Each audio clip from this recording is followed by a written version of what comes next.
Before we start today's video, I wanted to state a few things. First, I didn't ask my friend to call me. He decided to call me just to vent out this entire story to me, and I felt it was a great way to share with all of you. He doesn't want to give off his name, so you will notice that he doesn't have a name throughout this entire interview, and you'll also be noticing that I, myself, will be basically telling you guys from his recounts, put together neatly in a package of what happened to him. So please do keep your respects and enjoy his story of how he almost lost his friend to demonic possession. Viewer discretion is advised. We went to a women's empowerment convention where we celebrated and encouraged female currency traders to continue on their journey. The event was being hosted over my birthday weekend. A group of us decided to share an Airbnb. At the event, we had a really great time with details I'm choosing to leave out, as well, just because for professional reasons. They even chipped in and got me a birthday cake. Before I continue, I should let you know that at these events, we sometimes invite a pastor. The pastor normally doesn't attend these events for his own reasons, but he said this time he would go because something told him that he should. So, he brought another pastor and a few youths. To try not to mix up the two, we will call one of the pastors Pastor Joseph and the other pastor Pastor Michael. We all were having a great time until Pastor Joseph decided to pray over my friend Carmen. We were giving respect to both the pastor and the ceremony itself, when suddenly my friend Erin, a big guy like myself, started to cough a lot. His body turned red, and we tried everything we could to console him. The first place my mind went to was, this has to be some kind of prank. But then, I quickly realized that it just couldn't be, with the fact that was real vomit, the massive sweating, and the amount of people it took to restrain him. All hell broke loose and emotions were high as the pastor used holy oil and tried to get the demon out of Erin. Erin's eyes rolled to the back of his head as he kept speaking in tongues. As the pastor continued to say prayer after prayer, he was being mocked by whatever demon was taking over my friend Erin.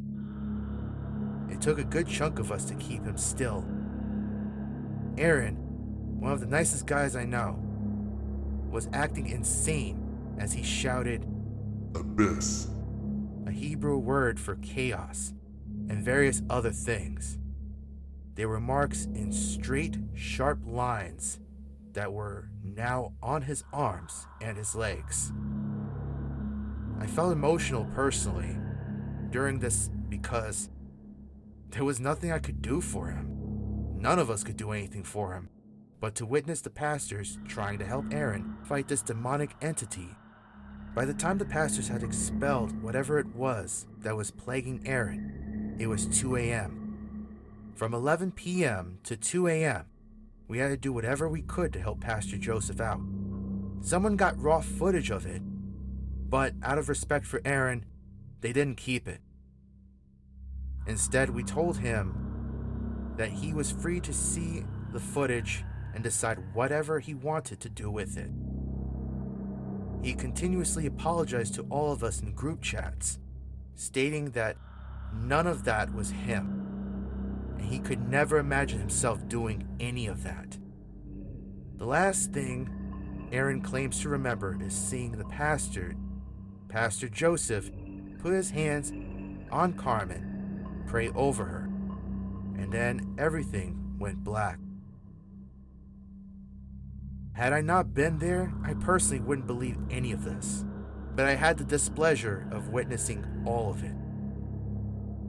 The odd thing of it all was that after it had all happened, his back problems that were so severe he needed to have surgery for it was just gone, and his luck grew rapidly. And while I was happy for him, it did not make any sense. I wish I could explain this, but I can't. It's been 5 days since then, and I still have a hard time processing any of it. Thank you for letting me get this off my chest, man. I knew if anyone would understand or believe me, it would be you. Alrighty, well, unfortunately, there wasn't much else I could get out of him. I really didn't want to press him for too much because it was pretty traumatic from what I was understanding. That, and I had to get off the phone with him to take care of a couple of things.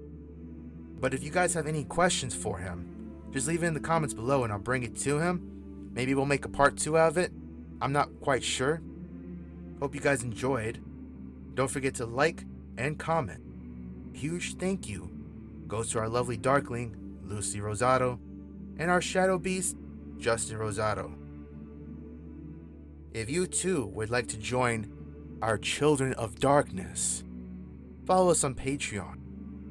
The support is very well appreciated and it helps us to get equipment that we need to be better at narrating. That and it does help with bills. Anyway, the link will be in the description below.